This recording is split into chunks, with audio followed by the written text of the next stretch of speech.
Hi everyone, in this video, we will show you how to use Math Notes in the Calculator app on iOS 18. First, open the Calculator app on your iPhone. Now tap on the calculator icon located in the bottom left corner of the screen. This will open up additional tools and options. Next, tap on Math Notes to access the Notes feature within the Calculator app. Once you're in the Math Notes, tap on the three dots in the top right corner. This will show you different options for customizing and managing your notes. Now tap on the Compose button located at the bottom right corner. This is where you can start creating a new math note. In the Notes editor, you can type out your content. Tap on the AA icon to choose the format for your text, such as title, heading, subheading, or body. This helps keep your notes organized. Next, tap on the pencil icon to enable drawing mode. After that, tap on the color circle to select the color you want to use for your drawing. You can choose different colors to highlight or organize your math notes. Now, check out the additional tools available for drawing, like shapes or lines, which can be useful for creating math diagrams or solving problems. Finally, start drawing or writing out anything related to math, such as equations, formulas, or graphs. Once you're done,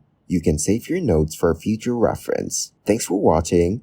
Like the video and subscribe to the channel for more content like this.